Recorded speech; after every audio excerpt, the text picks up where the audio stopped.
Uçan Scoot'un sürükleyici ve felaket dolu macerası, artık sessizce sona ermişti. O derin sulara koşup kaçmıştık. Aç kalmıştık, mahvolmuştuk ve kurtulmuştuk. Kavga etmiş, barışmıştık.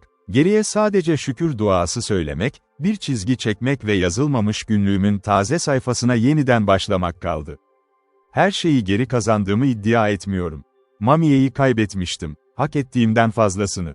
O, kesinlikle ne partner ne de arkadaştı benim için. Ama pozisyonu cömertçe kabul etti. Haftalar boyunca onlarla birlikte geçirdiğim zamanda, hem o hem de Jim beni affetme lütfunu gösterdiler. Kalistoga'ya gittik. Napa'da bir toprak patlaması söylentisi vardı. Bu ihtimal Jim'i cezbetti. Bana Napolyon gibi Saint Helena'daki askeri eserleri okumaktan zevk aldığını söyledi. Kendi hırs alanı oldukça kapanmıştı artık. Hareketi bitirmişti ve dört gözle beklediği şey, dağ yamacında bir çiftlik, bir mısır tarlası, bir çift dana ve ormanların yeşil gölgesinde huzurlu bir yaşlılıktı.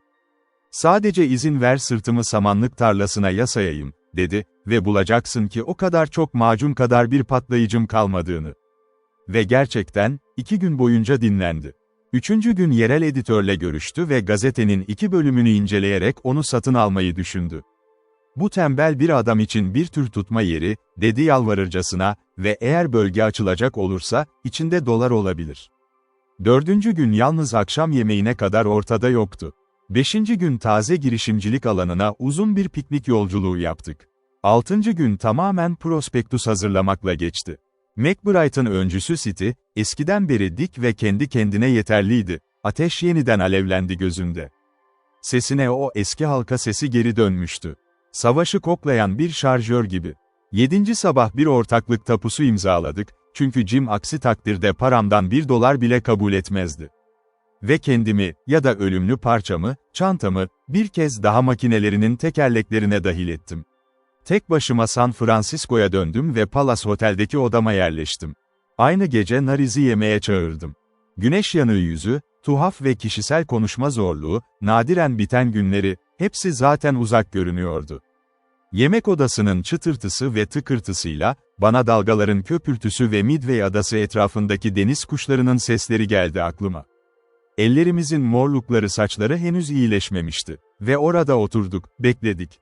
Pompano yerken, buzlu şampanya içen gösterişli siyahlar bize bakıyordu. "Nora'daki yemeklerimizi düşün, kaptan," dedim, "sonra bana yardım et odada kontrast için etrafa bakmak." Sahneyi yavaşça izledi. Evet, bu bir rüya gibi. Sanki karanlık adamlar gerçekten kuruş kadar büyüklermiş gibi. Orada büyük bir karmaşa açılabilir. Johnson büyük bir kaset yapar, başını ve omuzlarını kapatır, "8 çan," diye bağırır ve tüm olay yok olur. Bunu yapan diğer şey de bu zaten," diye yanıtladım. "Hepsi artık geçmişte kaldı. Hepsi ölü ve gömülü. Amin, diyelim. Bunu bilmiyorum, Bay Dodd," dedi Nars. "Ve sana söylemek gerekirse, inanmak da istemiyorum." Devam etti. "Daha fazla uçan Scoot var fırında. Ve fırıncının adı, sanırım, Beller. O gün girdik, zavallı bir insanlık yığını, jüri kıyafetleri dolu. Yeni sivrisinek takımı. Tanımından hemen tanıdım. Oyununu görene kadar kendimi pompalamasına izin verdim. Bizim bilmediğimiz çok şey biliyor. İyi bir şey yaptığımızdan şüpheleniyor. Sorun ortaya çıkıyor biri için. Bunu daha önce düşünmemiş olmama şaşırdım. Beller geride kalmıştı, sahnelerin arkasında. Dixon'ı tanıyordu. Mürettebatın uçuşunu biliyordu. Şüphelenmemesi neredeyse imkansızdı. Ve şüpheli ticaret yapmaya çalışacağından kesinlikle emindim. Gerçekten de, ertesi sabah henüz giyinmemiştim ki avukat kapıyı çalmaya başlamıştı. Merak ettiğim için onu içeri aldım. Ve o, biraz belirsiz bir girişten sonra, benimle, hisselerini, paylaşmamı önerdi. "Ne hisseleri?" sordum. "Fikrimi biraz kaba bir biçime giydirmeme izin verirseniz," dedi, "sana sorabilirim, sağlığın için mi gittin Midway'e?" Bilmiyorum," diye yanıtladım. "Benzer şekilde, Bay Dodd, emin olabilirsiniz ki ben asla etkili bir gerekçe olmadan mevcut adımı atmam," diye devam etti avukat. "Müdahale etmek karakterime yabancıdır. Ama siz ve ben, efendim, aynı uçlarda bulunduk. Eğer işi birlikte sürdürebilirsek, hukuk bilgimi ve hassas müzakerelerdeki pratik deneyimimi sizin emrinize sunuyorum. Eğer reddederseniz," duraksadı, "belki tehlikeli bir rakip bulursunuz karşınızda. "Bunu ezbere mi aldın?" diye dostça sordum. "Sizi temin ederim," dedi, aniden öfkeli bir parıltıyla. Ama tehdit anında kayboldu ve hemen yeni bir utanç çöktü üstüne. "Bir arkadaş olarak geldim, efendim. Ve bilgilerimi hafife aldığınızı düşünüyorum. Bir örnek vereyim, ne yaptığınızı son kuruşuna kadar biliyorum. Ve Londra'dan önemli bir çeki bozdurduğunuzu da. Ne çıkarıyorsun bundan?" sordum. "O taslağın nereden geldiğini biliyorum," diye bağırdı, yüzünü buruşturarak, büyük bir cesaret göstermiş ama bu girişimden hemen pişman olmuş biri gibi. "İyi," dedim. "Bay Dixon'ın gizli ajanı olduğumu unuttunuz," diye açıkladı. "Adresini biliyordunuz, Bay Dodd. Sadece ikimiz San Francisco'da iletişim kurduk. Görüyorsunuz, çıkarımlarım oldukça açık. Benimle ne kadar açık davrandığımı görüyorsunuz. Çünkü işte böyle davranmak istiyorum. Bildiğim çok şey var. Ve güçlü sağduyunuzdan neredeyse kaçamaz şu gerçek, ne kadar çok şey bilsem, o kadar iyi. Bu yüzden benden kurtulmayı ummazsınız. Ben buradayım, ben bu işin içindeyim." Durdu, sonra devam etti. "Bay Pinkerton'ın tasfiyesi meselesine bakalım.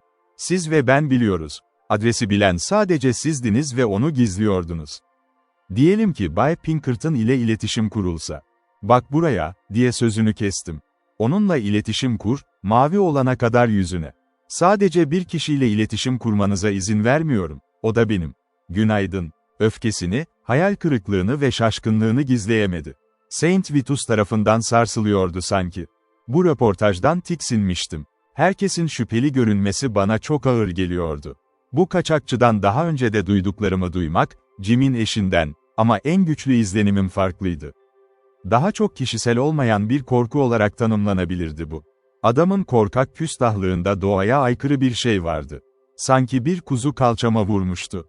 Böyle bir alçakta böyle bir cesaret. Değişmez biçimde büyük bir zorunluluk baskısını ve güçlü araçları ima ediyordu. Bilinmeyen Cartoux'u düşündüm. Bu gelincik onun peşine düşseydi, mide bulantısı hissettirirdi bana.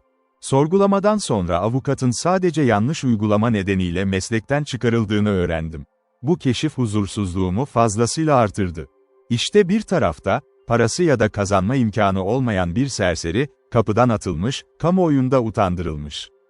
Öte yanda ise gizli, zengin, neredeyse saklanıyor bir adam. Uçan Scoot'un kemikleri için 10.000 pound ödemeye hazır biri. Farkında olmadan mağdurla zihinsel bir ittifaka girmiştim. İş devam ediyordu. Bütün gün avukatın ne kadar bildiğini, ne kadar tahmin ettiğini ve saldırısını ne zaman açacağını merak ettim. Bu sorunların bazıları bugün hala çözülmemiştir. Ama kısa sürede başka şeyler netleşti. Cartoux'un adını nereden aldığı hala bir gizem, belki Tempest'teki bir denizci, belki kendi deniz avukatım ona bir araç olarak hizmet etti. Ama adresi öğrendiğinde, ben buna tamamen körleşmiştim. Bir akşam, bir randevum varken ve saatin sonuna kadar zaman öldürürken, otelin avlusunda yürümeye başladım. Bando çalıyordu. Mekan elektrik ışığıyla gün gibi parlaktı. Ve tanıdım, eşekçiler arasındaki mesafeden bile. Bellaire'in yanındaki o kişiyi, yüzü tanıdıktı. Kesinlikle benim de bir tanıdığımdı ve yakın zamanda görmüştüm. Ama kim olduğunu ve nerede gördüğümü bir türlü çıkaramıyordum. Bir haberin ayakta durması gereken yerde bekleme, gerekli ipucunu verdi.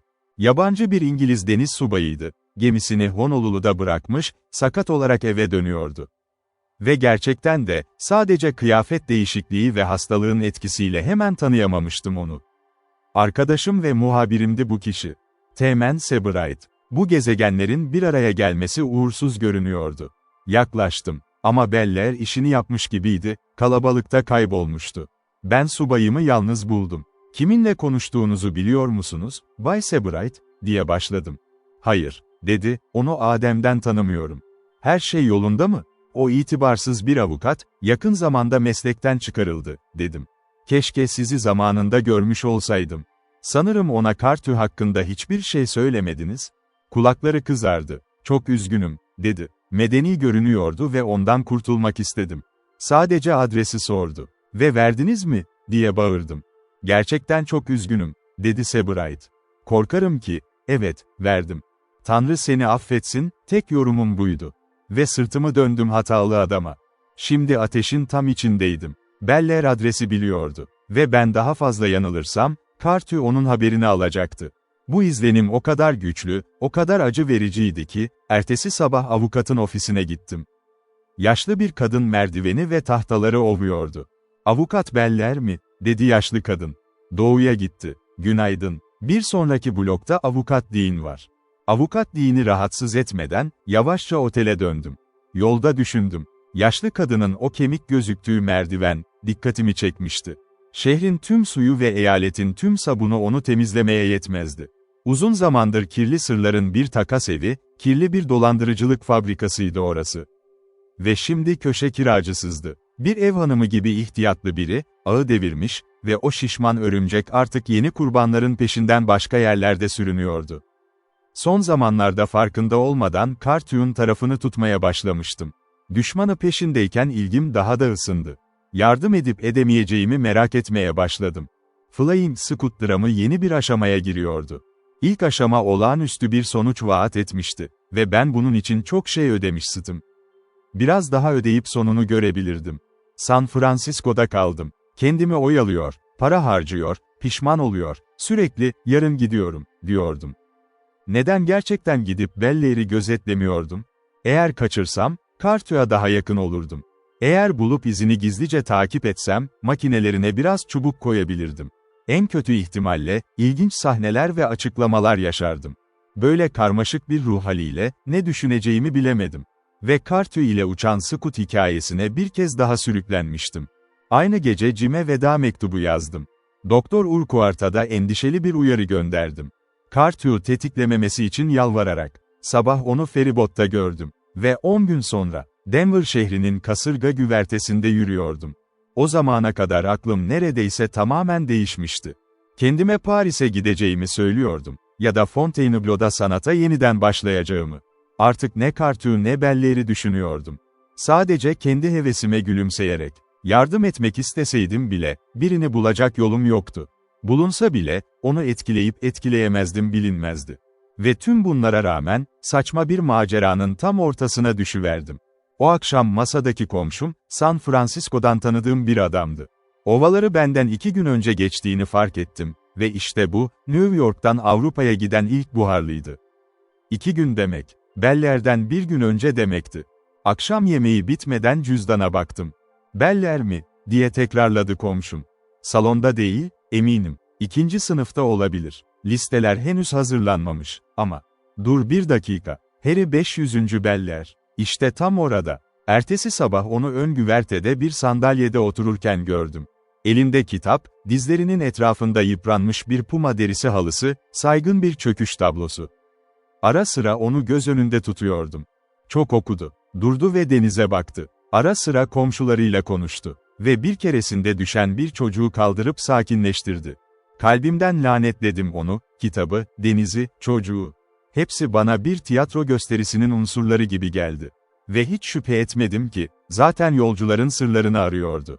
Bana hiç bakmadı. Gece sonra ise öğrendim ki, beni gözlemliyormuş. Makine dairesinin kapısının yanında sigara içiyordum. Hava biraz keskindi. Karanlıkta yanımda bir ses yükseldi. "Affedersiniz, Bay Dodd," dedi ses. "Sen misin, Beller?" diye yanıtladım. Tek kelime, "Efendim, bu gemideki varlığınızın bizim röportajımızla hiçbir bağlantısı yok, değil mi?" diye sordu. "Geri dönme konusunda hiçbir fikriniz yok, Bay Dodd." "Hiç," dedim ve hala orada durduğunu görünce. "İyi akşamlar," diye nazikçe ekledim. Bunun üzerine bir iç çekti ve gitti. Ertesi gün sandalye ve puma derisiyle yine oradaydı. Kitabını okuyor, denize aynı kararsızlıkla bakıyordu. Bu kez düşen çocuk yoktu. Ama hasta yaşlı bir kadın vardı. Onu defalarca nazikçe gördüm. İzlemek gibi şüphe uyandıracak hiçbir şey yoktu. Bir adam gözetlenirken burnunu bile zor sümkürebilir. Ama biz ona niyet atfederiz. Erken bir fırsat yakalayıp kadını kendim gördüm. Fakir, yaşlı ve son derece sıradandı. Sahne karşısında utanarak durdum. Düşüncelerimin adaletsizliğini hissettim. Ve Beller'e, onu her zamanki düşünceli tavrıyla görmenin, korkuluğun yanında yürümesinin, ona ismiyle hitap etmesinin borcunu kabul ettim. "Denizi çok seviyor gibisiniz," dedim yanına gidip. "Buna gerçekten bir tutku diyebilirim, Bay Dodd," diye yanıtladı. Ve uzun katarak beni tutku gibi rahatsız etti. "Denizden asla yorulmam, efendim. Bu benim ilk okyanus yolculuğum. Muhteşem bir deneyim olarak görüyorum bunu. Ve bir kez daha meslekten çıkarılan avukatım şiire döndü, devam et, derin ve koyu mavi okyanus, yuvarlan. Okulda okuma kitabımda bu parçayı öğrenmiş olmama rağmen, belki biraz geç, belki biraz erken. Byron hakkında fazla düşünmeye fırsatım olmamıştı. Ve güçlü bir şekilde sunulan bu şiir, beni şaşırttı. Sen de şiiri sever misin, diye sordum. Ben harika bir okuyucuyum, diye yanıtladı. Bir zamanlar küçük ama iyi seçilmiş bir kütüphane biriktirmeye başlamıştım. Dağınık olsa da, birkaç cildi korumayı başardım. Özellikle okuma için tasarlanmış parçalar, bu seyahatin yol arkadaşlarım oldu. O onlardan biri mi, dedim, elindeki sese işaret ederek. Hayır efendim, diye yanıtladı, bana genç Werther'in acılarının bir çevirisini göstererek. Bu bir süre önce aldığım bir roman. Bana büyük zevk verdi, ahlaksız olsa da. Ah, ahlaksız, diye bağırdım, sanat ve etik konusundaki her türlü karmaşıklığa her zamanki gibi öfkelenmiş halde. Bunu inkar edemezsiniz, efendim, kitabı biliyorsanız, dedi. Tutku yasaktır, ama kesinlikle dolu bir duygu. Bence Scott, Dickens, Thackeray veya Hawthorne'un bile aşk işlediği yerlerde bu duyguyu çok daha az hak etmiş olduğu görünüyor. Çok genel bir görüş ifade ediyorsun, dedim. Gerçekten öyle mi, efendim, diye haykırdı, belirgin bir heyecanla. Kitap iyi biliniyor mu? Ve bu Goethe kimdi? İlgileniyorum çünkü başlık sayfasında baş harfler atlanmış, sadece Goethe olarak geçiyor. Seçkin bir yazar mıydı? Başka eserler yazdı mı? İlk röportajımız böyleydi ve birçok röportajın ilkiydi bu. Her seferinde aynı çekici özellikler ve kusurlar. Edebiyata olan zevki doğuştandı ve etkilenmemişti. Duygusallığı aşırıydı, hatta düşünce gibi saçmaydı, ama açıkça samimiydi. Kendi masum hayranlığıma şaşırdım. Homer'in başını salladığını, Caesar'ın şaka kitabı hazırladığını, Turner'ın Puggy Boot'un hayatını yaşamayı tercih ettiğini, Shelley'in kağıttan tekneler yaptığını, Wordsworth'un yeşil gözlük taktığını biliyordum. Ve tüm bu kanıtlara rağmen, Belleir'in tamamen tek parça olmasını, çalıştığı işe boyun eğdirmiş baştan sona bir casus olmasını bekliyordum. Adamın ticaretinden nefret ediyordum. Bu yüzden adamın kendisinden de nefret edeceğimi bekliyordum. Ve işte bak, hoşuma gitti. Zavallı şeytan, temelde teller üzerinde bir adamdı. Tüm hassasiyetiyle ve titremesiyle, ucuz bir şiirle dolu, parçasız ve tamamen cesaretsiz. Cesareti umutsuzluktu. Arkasındaki uçurum onu ileri itiyordu. Hırsızlığı itiraf etmek yerine cinayet işleyebileceklerden biriydi bu. Cartwright ile yaklaşan röportajının hayal gücünde bir kabus gibi olduğundan emindim. Bu düşünce aklından geçtiğinde, ben de bunu bilir gibi hissediyordum, yüzünde görünür biçimde belirirdi. Ama asla geri çekilmezdi. Arkasında bir zorunluluk vardı, kıtlık kulağına konuşuyordu. Ve zaman zaman merak ederdim, bu titrek kahramanlığa en çok hayranlık mı duyuyordum, yoksa en çok mu nefret ediyordum? Bir kuzu tarafından yumruklanmıştı. Ve şimdi incelediğim yaşam evresi, bir koyunun evresi. Onun hakkında öğrendiklerimi hüzünle öğrendiğini söylemek mümkün. New York eyaletinin arka bölgelerinde doğmuştu. Babası çiftçiydi, sonra iflas etti ve batıya göç etti. Bu zavallı aileyi mahveden kişi, sonunda bir pişmanlık hissetti, babayı gerçekten dışarı attı, ama tazminat olarak oğullarından birini yanına alacağını teklif etti. 5. Harry seçildi. Zaten hasta olan bir çocuktu ve geride bırakılmak üzere seçilmişti o. Kendini ofiste faydalı kıldı. Dağınık eğitimin temel kurallarını öğrendi. Sağa sola okudu. Genç Erkekler Hristiyan Derneği'ne katıldı ve tartışmalar yaptı. Ve tüm gençlik yıllarında iyi bir şeyin modeliydi. Sanki masal gibi. Ev sahibinin kızı onun baş belası oldu. Bana fotoğrafını gösterdi. Büyük, yakışıklı, şık, süslü ama kaba bir kadındı. Karaktersiz, şefkatsiz, akılsız ve kanıtlandığı üzere erdemsiz. O hasta ve çekingen çocuk evdeydi. O boş olduğunda, onu kullandı ve onunla oynadı, Romeo ve Cressida. Ta ki o kasvetli çocuğun hayatının ışığı ve hayallerinin konusu olana dek. Jacob gibi eş için çok çalıştı. Koruyucusunu geride bıraktı. Başkatip oldu. Ve aynı gece, bir yüzde özgürlük hissiyle, gençliğinin ve zayıflıklarının duygusunun üzerine kapıldığında, evlilik teklif etti. Gülüşlerle karşılandı. Bir yıl bile geçmeden, efendisi onu partner yaptı. Tekrar evlilik teklif etti. Kabul edildi. 2 yıl süren sorunlu bir evlilik hayatı başladı. Ve bir sabah uyandığında, eşinin çekici bir davulcuyla gittiğini ve onu ağır borçlara bulaştırdığını gördü. Borç, davulcu değil, hegiranın sebebi olarak görülüyordu. Bu darbe eşini derinden sarstı. Partner öldü. Artık yalnız kalmıştı, artık uygun olmadığı işlerde. Borçlar onu engelledi. Ardından iflas geldi. Ve şehirden şehre kaçtı, her gün biraz daha düştü. Kendisine öğretilen ve öğrenilen hoş bir görev, en yüksek değeri olan bir iş türüydü. Ama yargıcın yorumlarından uzak, ilçe kasabasının usulsüz avukatının yorumuna göre. Bu eğitimle artık vurulmuştu. Parasız bir yabancı olarak şehirlerin derin uçurumlarına doğru yuvarlanan biri. Sonuç, neredeyse yok oluştu ve bu şaşırtıcı değildi. "Karını tekrar duydun mu?" diye sordum.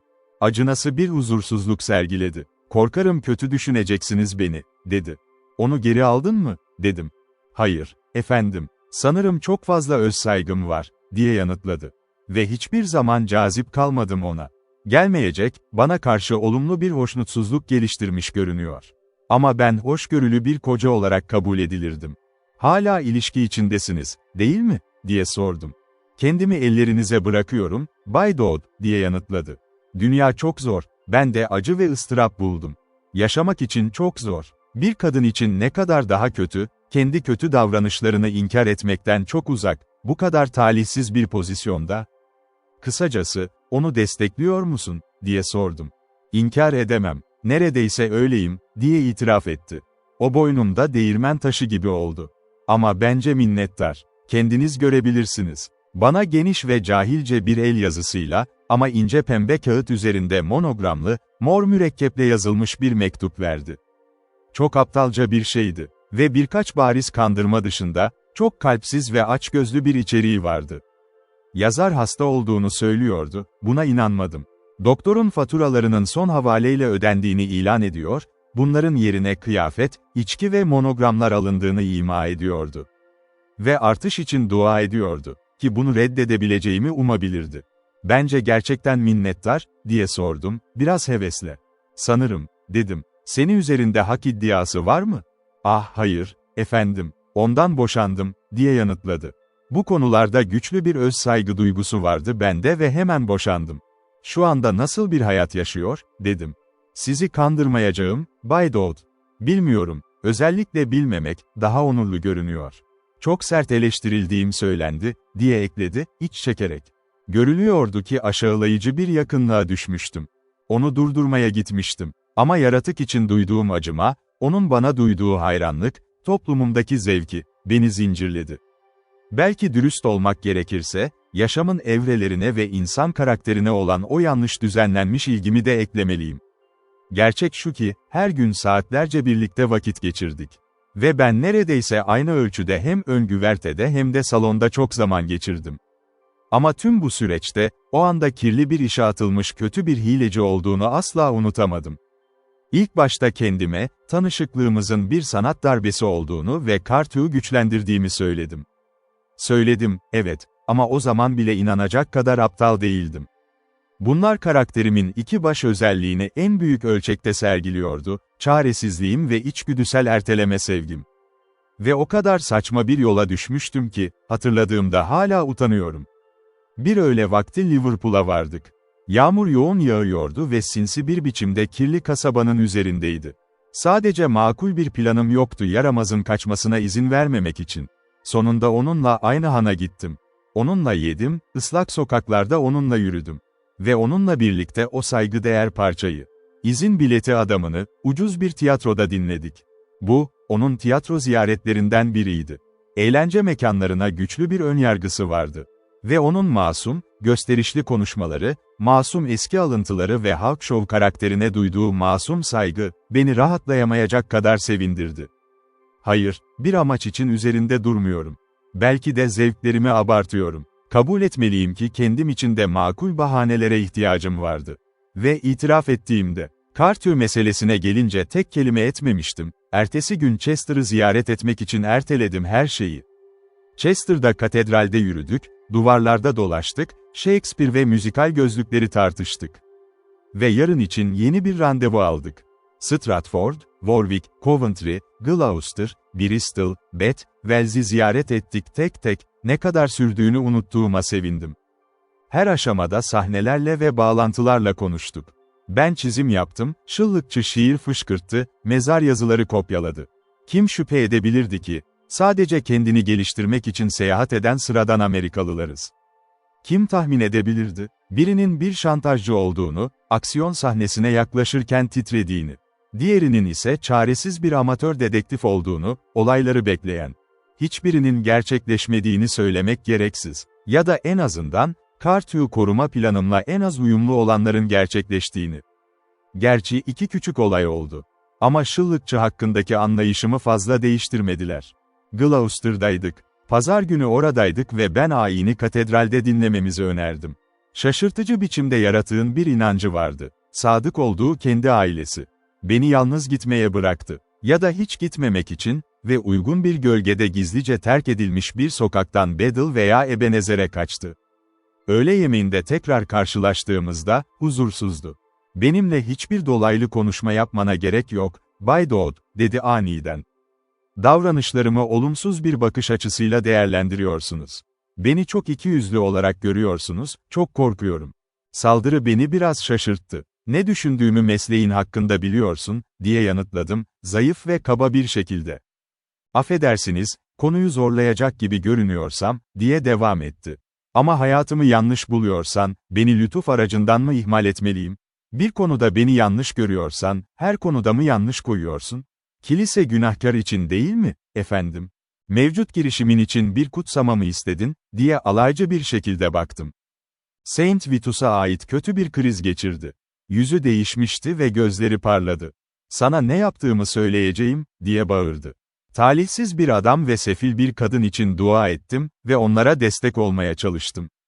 Hiçbir karşılık bulamadım. İkinci olay Bristol'daydı. Beyefendimi birkaç saatliğine gözden kaybettim. Bu yokluktan sonra bana kalın bir konuşmayla geri döndü.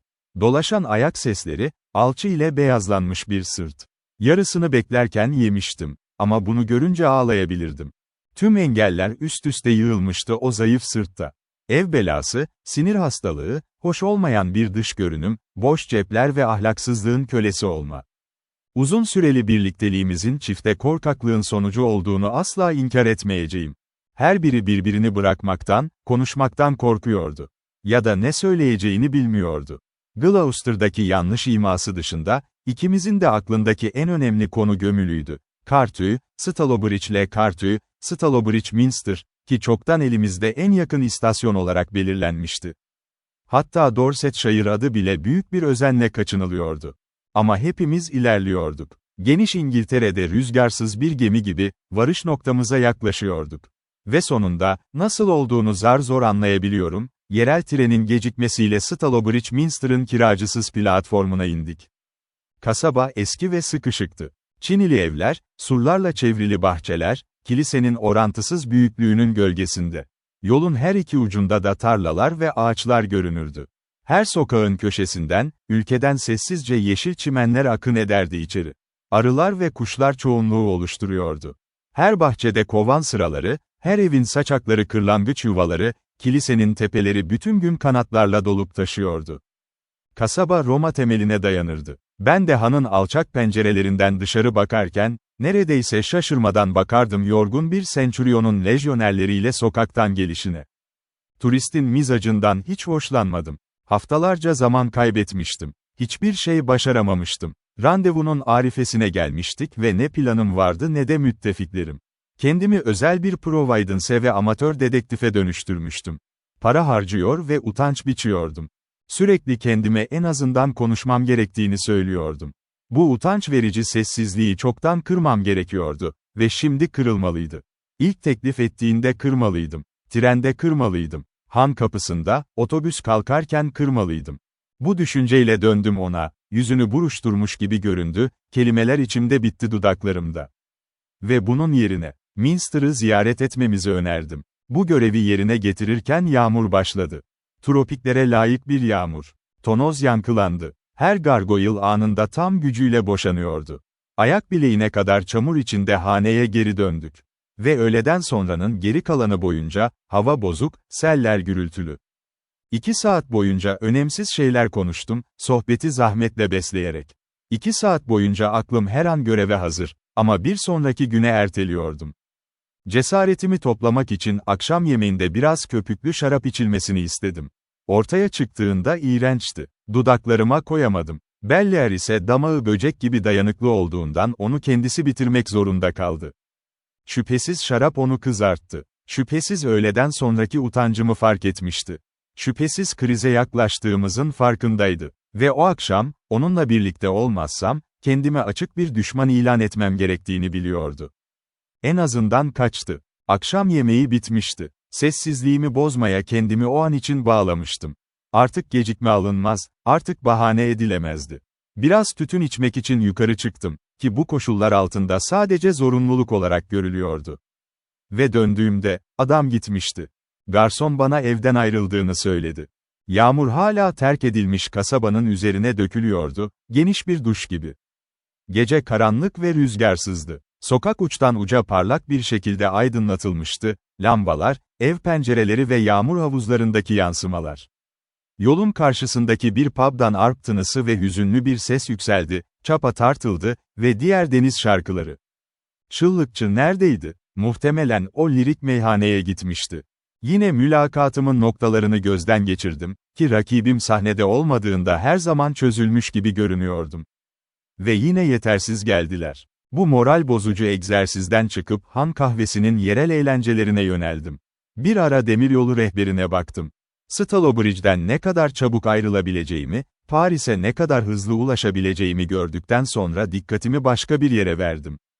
Resimli otellerin reklam kitabı beni gerçekten kötü etkiledi. Ve yerel gazeteye karşı ağlayabilirdim. Bu noktada Whitaker's Almanac'ta teselli buldum. 50 dakikada, daha önce hiç kullanmadığım kadar fazla bilgi edindim. Sonra yeni bir endişe sardı beni. Ya Bellier beni atlatmışsa, ya şu an Stalybridge Le Cartue yolundaysa, ya da zaten oradaydı ve çok beyaz yüzlü bir insan önünde, tehditler ve önerileriyle konuşuyordu. Acele biri hemen peşinden koşardı. Ama ben acele eden biri değilim. Ve 3 ciddi itirazın farkındaydım.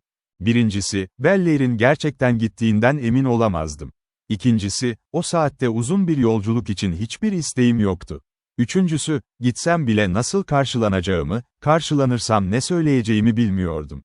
Kısacası, diye sonlandırdım kendi kendime, tüm durum son derece saçma. Olmaman gereken bir yere kendini soktun ve hiçbir gücün yok. San Francisco'da da aynı ölçüde faydalı olurdun. Paris'te çok daha mutlu olurdun. Ve Tanrı'nın gazabıyla, Stalybridge Minster'da bulunmak için en akıllıca şey, sessizce yatağa gitmek. Odama giderken gördüm, çok önce yapması gereken, gerçekten de artık çok geç olan şeyi düşündüm.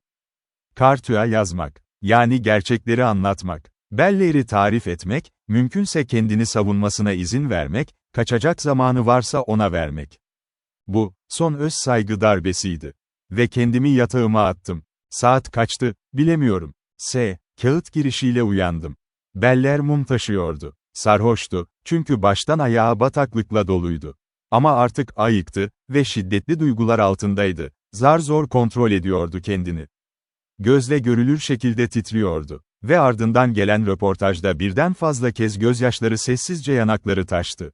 Bu zamansız ziyaret için özür dilemek zorundayım efendim, dedi. Hiçbir savunma yapmıyorum, hiçbir mazeretim yok, kendimi rezil ettim. Haklı olarak cezalandırılıyorum. Karşınıza merhametle yalvarmak için çıkıyorum. En önemsiz yardım için. Ya da Tanrım yardım etsin, delireceğimden korkuyorum. Ne oluyor böyle, dedim. Soyuldum, dedi. Savunmam yok, bu benim hatamdı, düzgün şekilde cezalandırıldım. Ama aman Allah'ım, diye bağırdım. Kim var ki böyle bir yerde seni soymak için?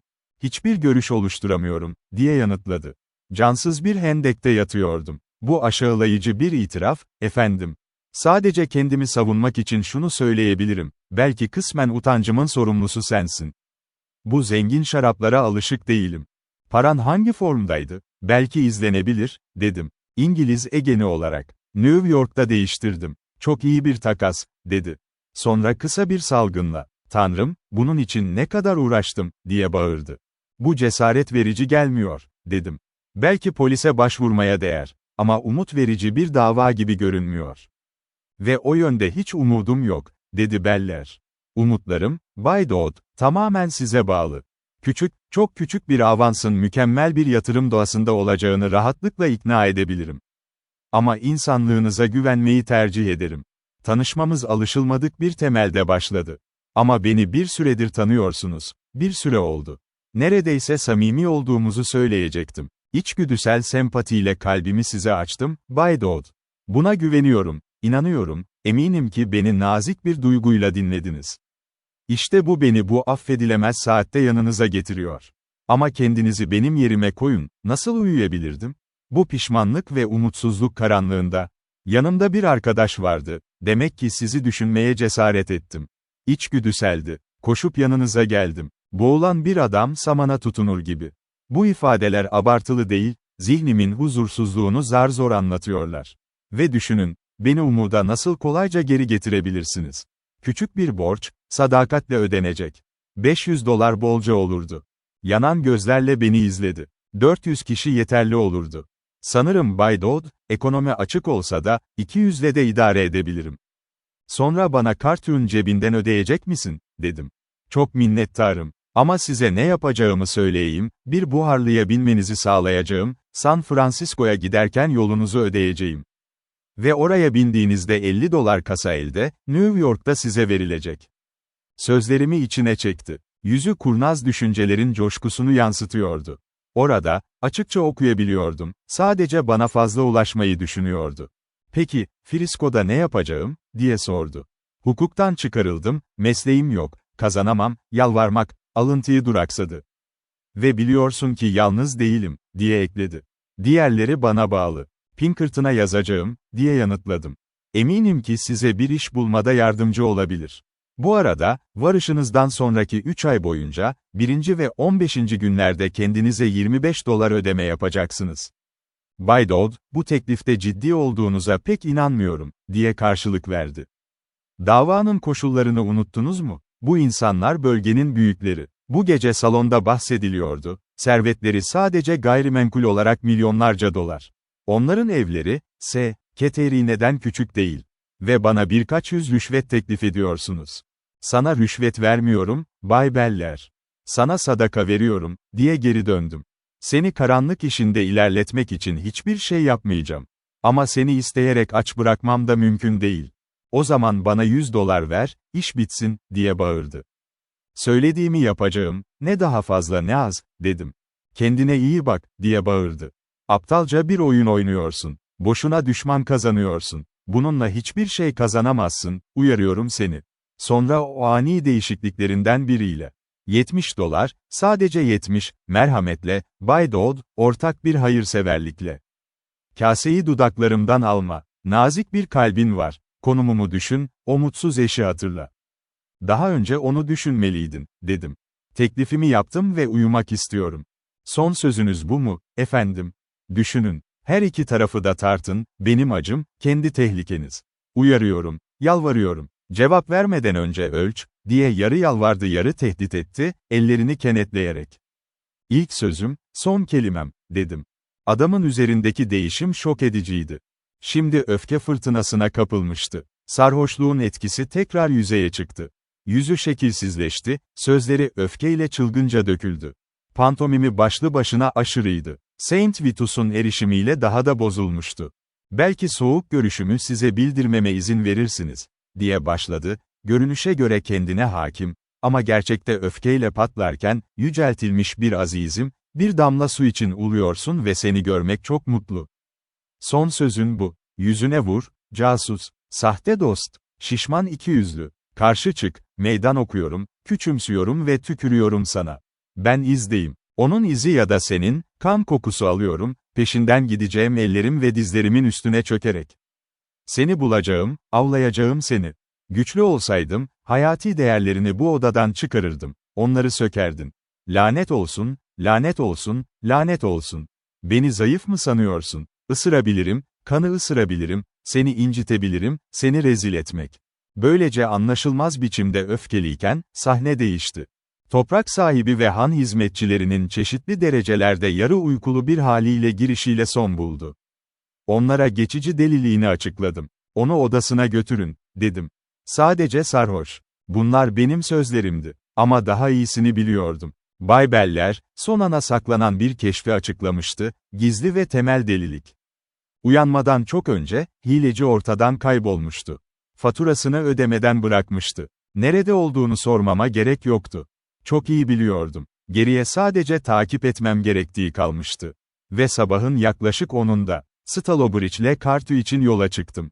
Yol, ilk çeyrekte Nehir Vadisi'ni terk eder ve tebeşir örtüsünün zirvesini aşar. Bu tepede koyun sürüleri otlar ve sayısız tomurcuk lanetler gibi açar ortalığa. Hoş ama boş bir sahneydi. İlgi çekici ama tutmayan. Aklım tekrar önceki gecenin şiddetli geçişine döndü. Peşinden koştuğum adam hakkındaki düşüncem büyük ölçüde değişmişti. Onu önümde bir yerde hayal ettim, tehlikeli görevinde. Ne korku ne akıl onu durduracaktı. Ona gelincik demiştim. Şimdi onu deli köpek olarak görüyordum. Koşacağını düşünüyordum, yürümeyeceğini, dudaklarında havlayarak, köpürerek koştuğunu. Kısa süre sonra yol aşağıya ayrıldı ve sert bir inişle Stol Vadisi'ne döndü. Oradan kapalı tarlalar arasında uzandı, sürekli ağaçların gölgesi altında. Kartu mülküne girdiğimiz söylendi artık. Yavaş yavaş solda surlu bir duvar belirdi. Ve biraz sonra, malikaneye ilk kez baktım. Boski Parkı'nın içi boşluğunda duruyordu. Şaşırtıcı ve hatta bunaltıcı derecede kalabalık. Devasa keresteler, sık defne çalıları ve rododendronlar. Bu alçak bakış açısından bile, ağaçların arasında yığın, katedral gibi belirgin biçimde yükseliyordu. Devam ederken, park duvarının etrafından dönerken, dağınık bir kasabayı seçmeye başladım. Ofisler, ev çiftliğinin ofisleriyle arka tarafta birleşmişti. Solda, birçok kuğunun yelken açtığı süslü bir su. Sağda eski usulde bir çiçek bahçesi, bu mevsimde, vitray kadar parlak. Evin ön cephesi, 60'tan fazla pencere. Üzerinde resmi bir alınlık, bir teras. Geniş bir cadde, bir kısmı çakıl, bir kısmı çim, büyük çift kapılara kadar uzanıyordu. Hazırlanmış bir yere şaşırmadan bakmak imkansızdı. Nesiller boyunca çok fazla altın harcanmış, çok büyük bir hizmetkar ordusu tarafından düzenli tutulmuştu. Ama çalışmalarının mükemmelliğinin dışında başka bir işaret yoktu ortalıkta. Tüm alan çizgiye çekilmişti. Bir banliyö bahçesi gibi yabani otlar tarafından tahrik edilen bir amatörsüzlük yoktu. Boşuna geç kalmış bir bahçıvan aradım, herhangi bir iş sesi için. Biraz sığır mırıltısı ve çokça kuş sesi sessizliği bozuyordu sadece. Ve küçük köy bile, kapılarda toplanmış, büyük büyüsüne hayranlıkla nefesini tutmuş gibiydi. Sanki bir kral evinin anterumuna düşmüş çocuklar gibi. Kartuarmız, küçük ama çok rahat bir han. Adını taşıyan ailenin karakolu burası da. Gravür portreleri geçmiş arabalar duvarları süslüyordu. Fielding Cartu, Londra'nın şehir kayıtçısı. Üniformalı Tümgeneral John Cartu, Sayın Bailey Cartu, milletvekili Stalobridge, bir masanın yanında duruyor, belge tutuyor. Singleton Cartu, eskire, ön planda bir sığır sürüsüyle. Ve saygıdeğer Başdiyakon Cartu, 500. LL, 500.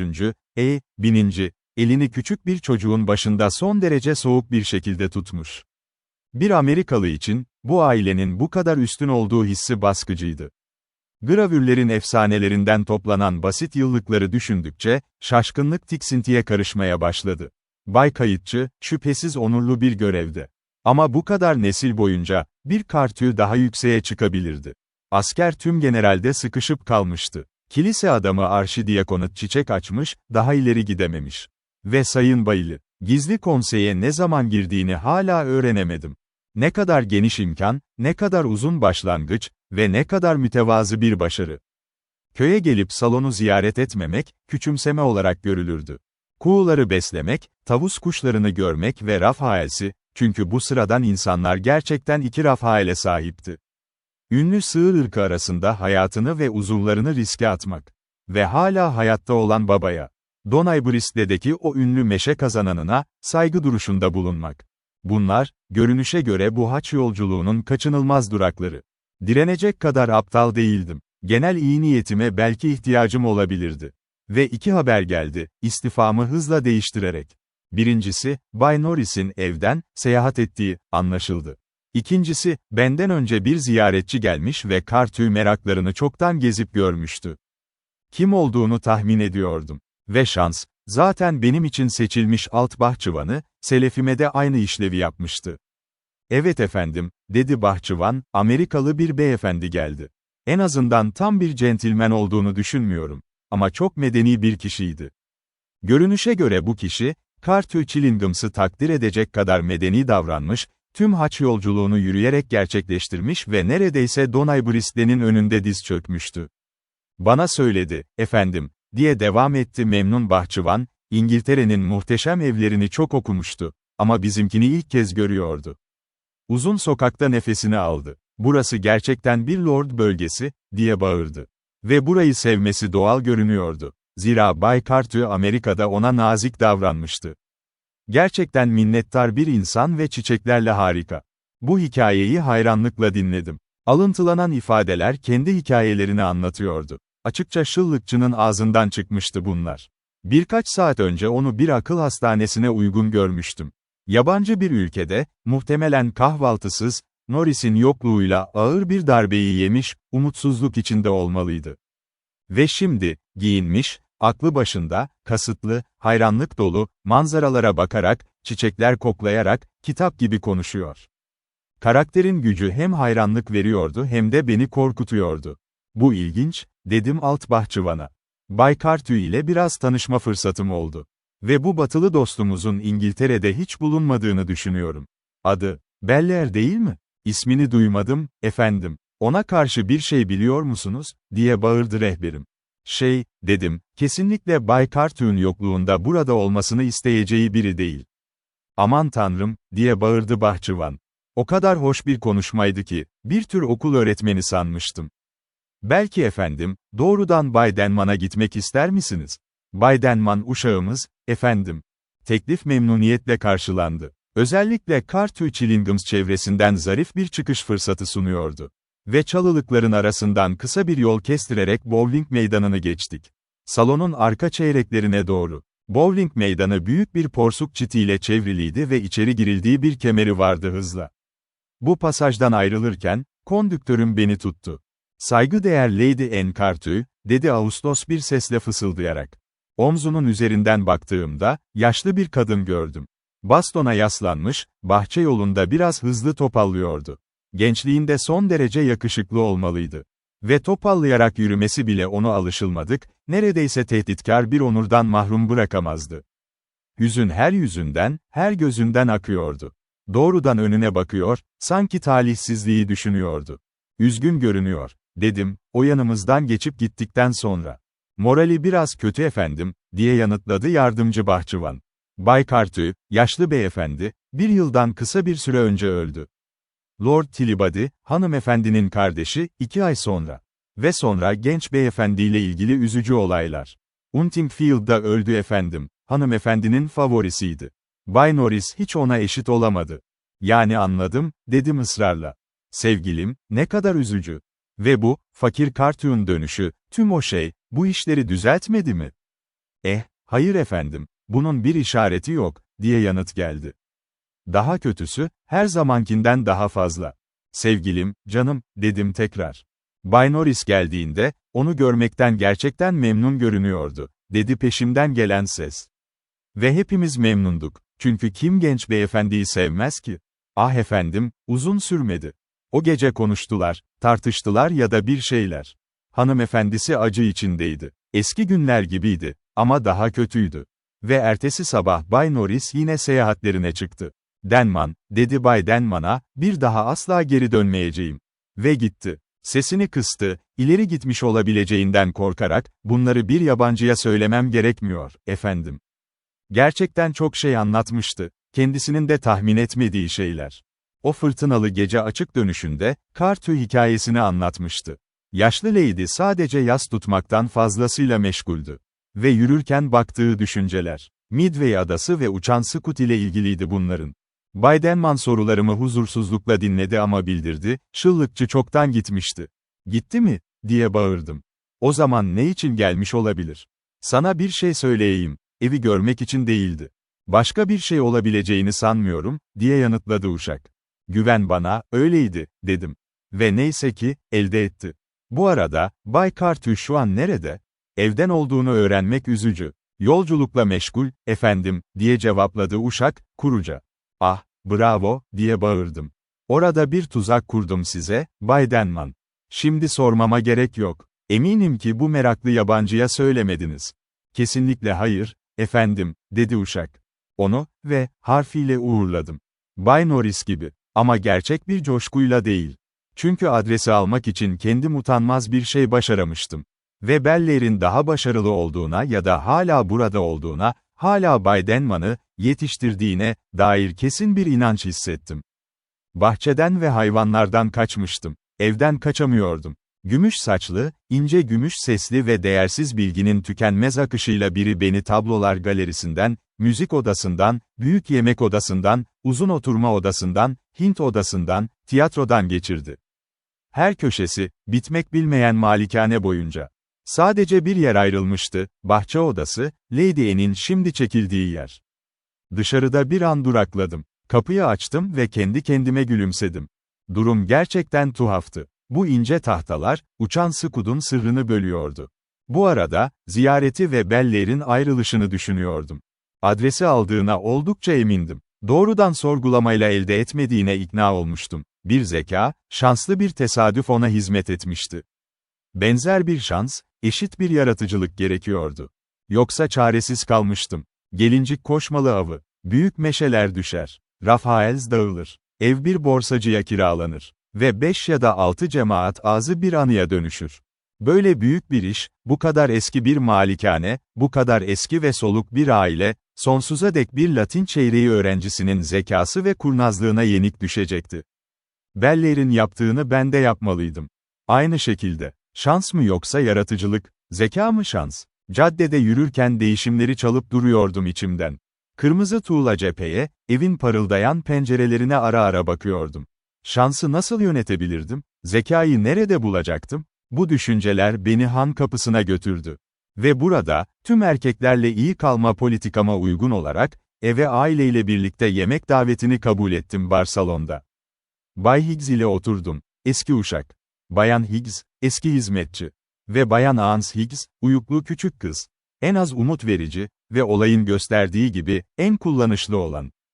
Konuşma büyük ev ve büyük aile üzerineydi. Rosto biftek, Yorkshire pudingi, reçel rulosu ve cheddar peyniri gelip gitti. Ama dere hala akıyordu. Yakın 4 nesil Cartue ele alındı. Ama tek bir ilginç nokta bile ortaya çıkmadı. Ve Bay Henry'yi, Huntingfield'de, öldürdük, acı verici bir ayrıntıyla, hatta sahnede yakın arkadaşım Bay Norris'i getirmeyi bile başaramadan. Adında, eski uşak diplomatikti. Eski hizmetçi nazikti. Bay Norris hakkında söylenecek tek kişiydi gerçekten. Ve zavallı köpek, başarıları da o kadar kötüydü ki pişmanlık bırakmıştı sadece. Görünüşe göre Sayın Bay'in görüntüsü, o loş mecliste sönmüş biri, üstün bir kariyer için beşikten beri öngörülmüştü. Ama uzun kıyafetleri giymeden önce bile, çatlak ayak görünmüştü. Cartue olmadığını kanıtladı, düşük zevklere ve kötü arkadaşlıklara ilgisi vardı. 11 yaşında ahır çocuğuyla bir kuş yuvasına gitmişti.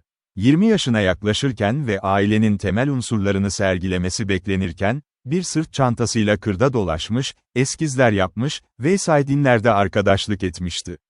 Gurur duymadıkları söylendi. Herhangi bir erkekle otururmuş. Ve biraz yaralayıcı bir biçimde ima edilmişti ki, bu özelliğine sahip olduğu için onunla tanışma şerefine erişmişim. Ne yazık ki Bay Norris sadece eksantrik değil, aynı zamanda hızlıydı. Üniversitedeki borçları hala hatırlanıyordu. Daha da kötüsü, görünüşe göre atılmasına eşlik eden komik durumlar. O her zaman şakasını severdi, diye yorumladı Bayan Higgs. Evet, öyleydi, dedi efendisi. Ama asıl sorun diplomatik hizmete geçtikten sonra geldi. Görünüşe göre efendim, olağanüstü bir tempoya gitmiş, dedi eski uşak, ciddi bir coşkuyla. Borçları bir şekilde korkunçtu, dedi hizmetçi. Ve her zaman istediğiniz kadar iyi bir genç beyefendi. Bay Cartue'un kulağına haber geldiğinde berbat oldu, diye devam etti Bay Higgs. Dün gibi hatırlıyorum. Zil çalındı, ben kendim cevap verdim. Sanırım sabah kahvesiydi. Bay Cartue ayağa kalkmıştı. "IGGS," dedi, sopasıyla işaret ederek, çünkü Gut o dönem nüksetmişti, bu oğlumu rezil eden için hemen köpek arabası hazırlansın. Bay Norris hayır dedi. Orada oturdu, iyiydi aşağıda, sanki cevize bakıyordu. Beni pipetle devirebilirdiniz o an. Çok kötü bir şey mi yaptı, diye sordum. O değil, Bay Dudley, diye bağırdı hanımefendi. Hiçbir zaman gerçekten yanlış düşünmedi zavallıcan. Eski ilişki bir utançtı. Hepsi favori seçimdi. Bayan, IGGS. Bayan, IGGS, diye bağırdı uşak uyarırcasına. Peki, ne umurumda, diye karşılık verdi kadın, saçlarını sallayarak. Biliyorsun ki bu sendin Bay, IGGS, ve tüm personel. Bu gerçekleri ve görüşleri alırken, küçük kızı ihmal etmemiştim. Çekici değildi. Ama neyse ki yozlaşmışlara ulaşmıştı, 7 yaşındaydı, yarım taç bir tabak kadar büyük ve dodo kadar nadir. 1 şilin peşin para kutusundaki 6 peni ve cebimde bulduğum bir Amerikan altın doları karşılığında, Ruh ve Beden adlı yaratığı satın aldım. Dünya sonuna kadar beni izleme niyetini açıkladı. Ve çizim için babası tarafından gizlenmek zorundaydı. Benim ile amcası William arasındaki karşılaştırmalar, ki bu William'a çok zarar veriyordu. Akşam yemeği neredeyse bitmişti, kumaş henüz kaldırılmamıştı ki Bayan Ans kucağıma dırmaşmalı, pul albümünü getirmeliydi. Amca William'ın cömertliğinin eseri bu koleksiyon. Eskiden çok az şey nefret ederdim, pullardan belki armalar kadar. Sığırlar için küçümsemem ise ilk düşüncem değildi. Ama sanki o gün meraklarını izleyerek esnemeyi bastırarak, bir kez daha bilinen turu yapmak zorundaydım. Sanırım amca William koleksiyonu kendisi başlatmış olmalı. Ve kitap, sürpriz biçimde, oldukça doluydu. İngiliz penisinin farklı tonları, renkli kalpli Ruslar, eski Turn Texas, eski üçgen şeklindeki Cape of Good Hope pulları, Swan Nehri'nin kuğusu ve yelkenlisiyle Guyanas. Bunların tümüne bir balığın gözleri ve bir koyun ruhuyla baktım. Gerçekten de uyku zamanıydı. Ve muhtemelen bu anlardan birinde, albümü devirdim. Oradan, sonundan, yere düştü, takas denilen şeylerden oldukça fazlası. İşte burada, tüm olasılıklara rağmen, şansım geldi bana. Çünkü cesurca onları toplarken, orantısız miktarda 5 sus Fransız pulu gördüm. Biri Fransa'dan Stalobridge ile Carteux çevresine sürekli yazıyor olmalıydı diye düşündüm. Norris muydu? Bir pulda C harfini gördüm. Bir saniyede CH'ye ulaştım. Ardından adil bir takip ve terminal Y. Ama posta damgası kullanılmış halleriyle her seferinde anlaşılmazdı. CH. Fransa'nın 4 yerinden birinin, Chateau, ile başladığı düşünüldüğünde yetersiz bir ipucuydu. Ve ben hemen en sade koleksiyon maddesini ekledim ve postaneye çıktım. O zavallı bebek beni gerçeğe inandırdı. Yaramaz adam, "Tale of the Thumb," diye bağırdı. Ve ben bunu bir şekilde atlatarak reddedip, çalınan eşyayı geri aldım ve gösterdim. Pozisyonum artık oldukça kötüydü. Ve sadece acıma nedeniyle. Bayan Higgs bana hoş bir teklifle geldi. Beyefendinin pullara gerçekten ilgi duyduğunu söyledi. Muhtemelen Bay Denman'ın albümünü görmem gerekirdi. O bu konuda bir monomanyaktı. Bay Denman 40 yıldır koleksiyon yapıyor, koleksiyonunun değerinin bir servet olduğu söyleniyordu. "Ans," diye devam etti, "eğer nazik bir küçük kız olsaydın, ola koşup Bay Denman'a bir konoysör geldiğini ve gençlerin albümü görmek isteyip istemediğini sorsaydın. Onun takaslarını da görmek isterim," diye bağırdım, özel günümü ayağa kalkarak kutlayarak. Belki benimkilerden bazıları cüzdanımda olabilir ve takas edebiliriz. Yarım saat sonra Bay Denman'ın kendisi geldi, sönük sesinin kolunun altında. "Ah efendim," diye bağırdı, "koleksiyoncu olduğunuzu duyduğumda her şeyi bıraktım." Bu sözüm, Bay Dudley, pul toplamanın tüm koleksiyoncuları akraba kıldığı bir şeydir. Bu bir bağdır efendim, bir bağ yaratır. Bunun doğru olup olmadığını söyleyemem. Ama şüphe yok ki, kendinizi koleksiyoncu olarak tanıtmak tehlikeli derecede yanlış bir durum yaratır. Ah, işte ikinci sayı, derdim danışarak. Pembe, hayır, demek istediğim mavi. Evet, işte bu grubun güzelliği bu. Tabii ki, dediğiniz gibi, hemen eklemek zorunda kalırdım, ince kağıttaki bu sarı daha nadir. Gerçekten, Bay Denman'ı içeri çekmeseydi kesinlikle fark edilmiş olurdum. En sevdiği içki onun savunmasıydı. Öyle mükemmel bir port ki Carteux Arms'ın bodrumunda olgunlaşamazdı. Büyük evden komşu kasalardan taşınmış olmalıydı. Her tehlikeli anda, özellikle doğrudan görüş sorgulandığında, uşağın bardağını doldurmaya koştum. Ve değiş tokuşlara geldiğimizde, durum öyle bozulmuştu ki hiçbir pul koleksiyoncusunun ciddi olarak korkması gerekmiyordu. Bay Denman'ın konuşmalarında da küçük Agnes'in konuşmalarında da, aynı tuhaflık dikkat çekiciydi. Ortak bir damgada değişen şey, Fransızların Wing Ching Gentime kullandıkları anlamına geliyordu. Ve burada onlara gizlice katılarak C ve CH harflerini buldum. Sonra adil bir takip ve terminal Y, burada ismin tamamı yazılıydı önümde. Ve bu isim tanıdık geliyordu. Ama bir süre bağlantıyı kuramadım. Sonra başka bir pula rastladım. L harfi, Y'den önce okunabilir biçimde belirdi. Ve bir anda kelime tamamen yükseldi. Charlie. Charlie en bir yere. Barbizon'un posta kasabası. Ah, her erkeğin saklanabileceği tam yer orasıydı. İngiltere'de eskizler yaparken dolaşan Bay Norris için tam bir yer. Gaddedal için tam bir yer. Uçan skada bir palet bıçağı bırakmış adam. Gerçekten ilginçti. İngiltere'de sürüklenirken, şıllıkçı peşimden gelirken, aradığımız adam beni kendi nihai varış noktamda bekliyordu. Bay Denman albümünü Bellaire'e göstermiş miydi?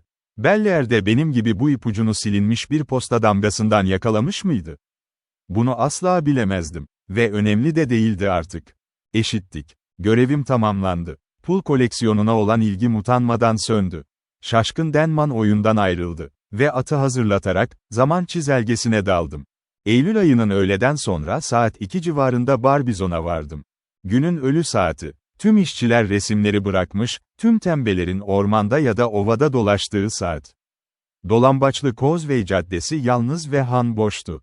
Eski arkadaşlarımdan birini yemek odasında bulmaktan daha çok memnun oldum. Kasaba kıyafetleriyle, bir ayrılışa hazır görünen biri.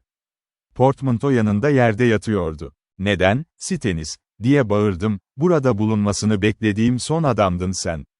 Beni burada uzun süre bulamazsın," diye yanıtladı. Kral Pandion öldü. Tüm arkadaşları liderlikte geride kaldı. Antik çağımızın insanları için, zavallı eski dükkan artık bitti. "Oyun arkadaşlarım oldu," diye alıntı yaptım karşılık olarak. Sanırım ikimiz de bu beklenmedik yeniden karşılaşmadan çok etkilenmiştik. Eski eğlence partileri, bu kadar uzun bir aradan sonra ve ikimiz de o zamandan beri çok değişmişti. "İşte bu duygu," diye yanıtladı. Hepsi gitti, eski tanıdık yüzler. Burada bir haftadır bulunuyorum ve beni hatırlayan tek canlı varlık Firavundu. Sirenlar hariç ve sürekli Bodmur. "Hayatta kalan yok mu?" dedim. "Jeolojik çağımızdan, tek bir tane bile yok," diye yanıtladı. "Bu Edom'daki Petra şehri. Peki harabeler arasında ne tür bedeviler kamp kurar?" diye sordum. "Gençlik, gençlik. Çiçek açan, bilinçli gençlik," diye karşılık verdi. "Ne çete, ne sürüngenler. Böyle olduğumuzu düşünmek ne tuhaf. Merak ediyorum Siren bizi evden süpürmedi mi hiç? Belki de o kadar da kötü değildik," diye önerdim. "Seni üzmeyeyim," dedi. "İkimiz de en azından Anglo-Saksonlardık ve bugün tek kurtarıcı özellik o." Arayışım, o an için uzaklaşmıştı. Ama bu karşılaşmanın etkisiyle yeniden canlandı zihnimde. "Kim bu?" diye bağırdım. "Bana ondan bahset." "Kurtarıcı özellik mi?" dedi. O çok hoş bir yaratık. Biraz sönük, sıkıcı ve nazik. Ama gerçekten hoş. Çok İngiliz, beceriksiz bir Britanyalı. Belki transatlantik sinirler için fazla buluyorum onu. Ama düşününce, iyi anlaşmalısınız. Great Republic'in, affedersiniz, en kötü özelliklerinden birinin hayranı, San Francisco gazetelerini özenle okuyor. Onu uyarmıştım, "Sanatsız." "Hangi gazeteler?" diye bağırdım. "San Francisco gazeteleri," dedi. "Haftada 2 kez bir balya alıyor ve İncil gibi inceliyor. Zayıflıklarından biri bu. Diğeri ise hesaplanamaz ölçüde zengin olmak.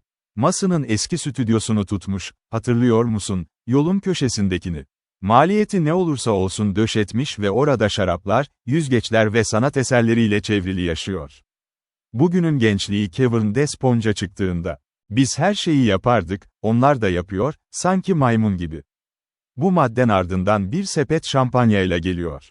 Yanılmıştı diyorum, yumruk daha lezzetliydi, ama çocukların tarzını beğenmişler sanırım. O çok iyi niyetli bir ruh, çok hüzünlü ve daha da çaresiz. Ve üçüncü bir zayıflığı var, neredeyse unutuyordum, resim yapıyor. Hiç öğretilmedi, 30 yaşını geçti ve resim yapıyor. "Nasıl?" dedim. "Bence oldukça iyi," diye yanıtladı. İşte bu sinir bozucu kısmı. Kendin gör. O panel onunkinden. Pencereye doğru adım attım. Burası eski, tanıdık oda. Yunanca P gibi dizilmiş masalar, yan dolap, hasır piyano ve duvardaki paneller. Romeo ve Juliet, Antwerp Nehri, Enfield'ın gemileri buz arasında ve devasa avcı büyük boynuzuyla, hepsine birkaç yeni panel karışmıştı. Başarılı bir neslin, ne daha iyi ne daha kötü olan ince dökümleri. Ben de onlardan birine yöneldim.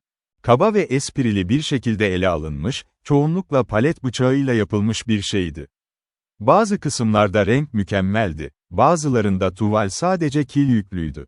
Ama dikkatimi çeken sahnenin kendisiydi, sanat ya da teknik değil. Ön plan kum ve çalılıktan oluşuyordu, enkaz. Orta mesafede çok renkli ve pürüzsüz bir alan, kırık duvarlarla çevrili lagün. Ötesinde mavi bir okyanus şeridi. Gökyüzü bulutsuzdu ve dalganın kırıldığını neredeyse duyabiliyordum. Çünkü burası Midway adasıydı. Bakış açısı tam da kaptan ilk kez indiğim nokta ve ben de oradan günü yeniden yola çıkardım, yola çıkmadan önce. Birkaç saniye baktım ona. Sonra dikkatim, deniz hattındaki bir bulanıklıkla kesildi. Eğilip baktım, bir buharlı geminin dumanını tanıdım. Evet, dedim, Stennis'e dönerek. Hakkı var, nedir bu? Şık bir parça, diye karşılık verdi. Beni memnun eden buydu. Zamanımızdaki pek az adam bahçe salyangozunun bile hayal gücüne sahip. Madden, adı neydi, dedim peşinden.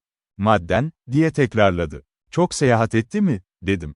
Hiçbir fikrim yok. En az otobiyografik insanlardan biri o, oturuyor, sigara içiyor, kıkırdar, bazen küçük şakalar yapar. Ama memnun etme sanatına katkıları genellikle sadece bir centilmen gibi bakmak ve centilmen olmakla sınırlı. Hayır, diye ekledi Stennis. O sana asla uymaz, Dodd. Sen daha fazla kafa içmeyi seversin. Onu hendek suyu kadar donuk bulursun. Dişleri gibi büyük sarı yan bıyıkları var mı, diye dikkatle sordum. Gaddedal'ın fotoğrafını düşünerek. Kesinlikle hayır. Neden yapsın ki, diye yanıt geldi. Çok mektup yazıyor mu, diye devam ettim. Tanrı bilir, dedi Stennis.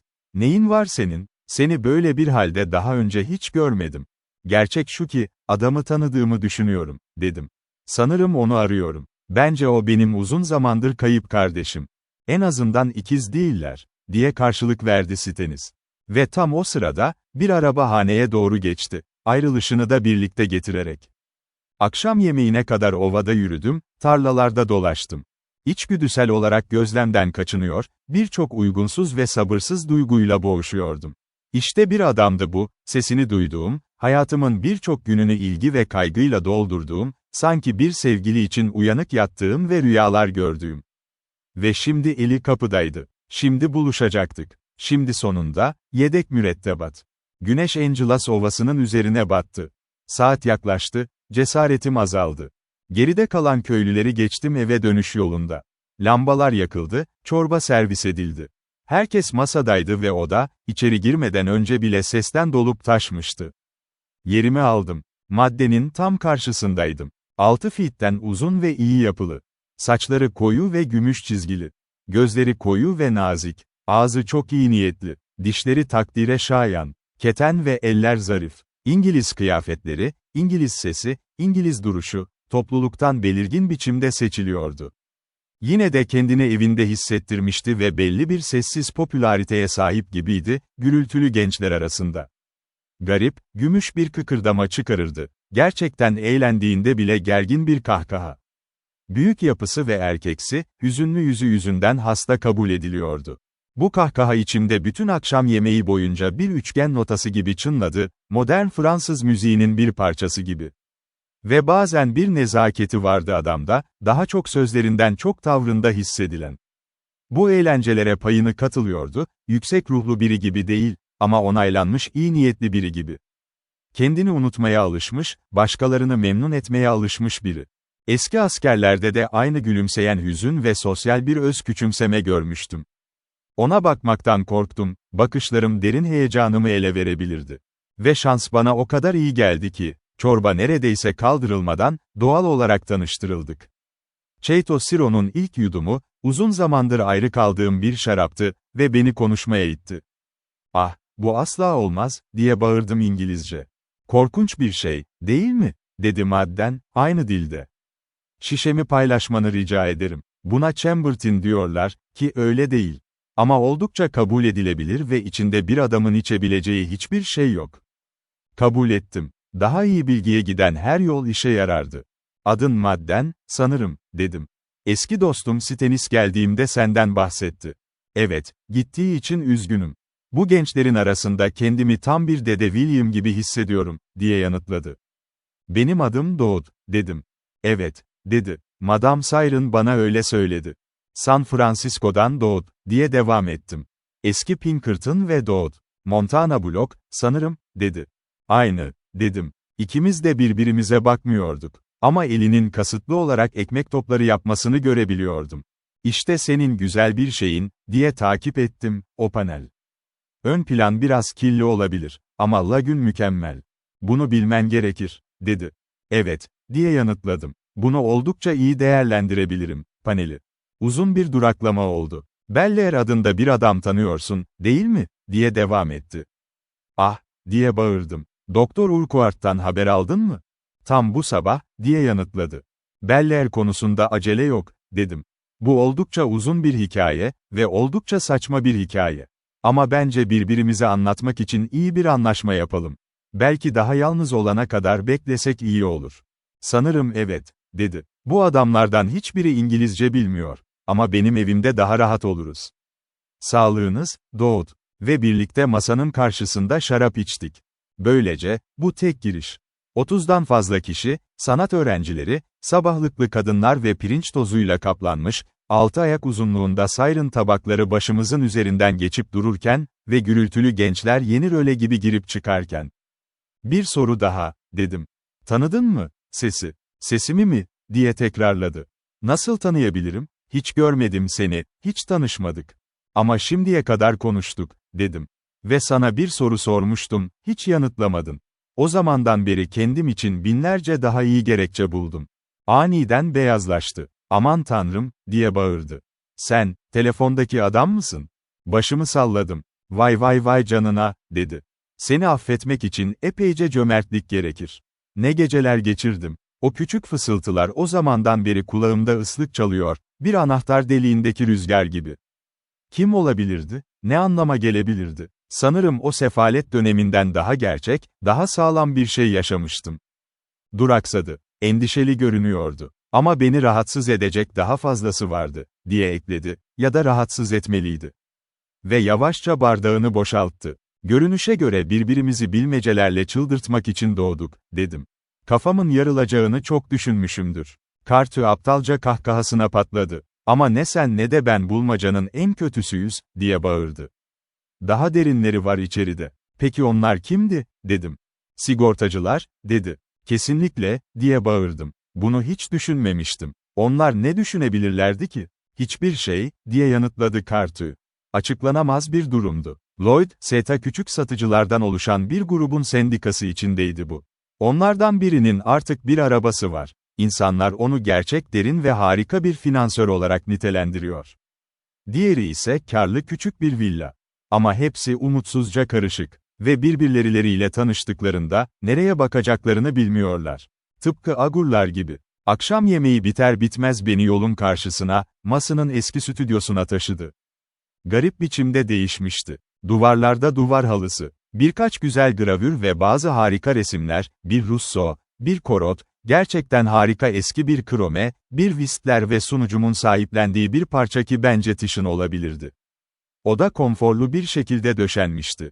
İngiliz sigara odası sandalyeleri, birkaç Amerikan sallanan sandalyesi ve gösterişli bir iş masası. Alkollü içkiler ve soda suyu, Schweppes işaretiyle, hiç daha az değil, uşak tepsisinde hazır duruyordu. Ve bir köşede, yarı açık bir perdenin arkasında, bir kamp yatağı ve geniş bir küvet gördüm. Böyle bir oda, Barbizon'da, Monte Cristo mağarasının ihtişamlarına benzeyerek hayranlık bırakıyordu. Şimdi, dedi, sessiziz. Otur ve bana hikayeni baştan sona anlat. Jim'in bana Daily Occidental'daki ilanı gösterdiği günden başlayarak, her şeyi anlattım.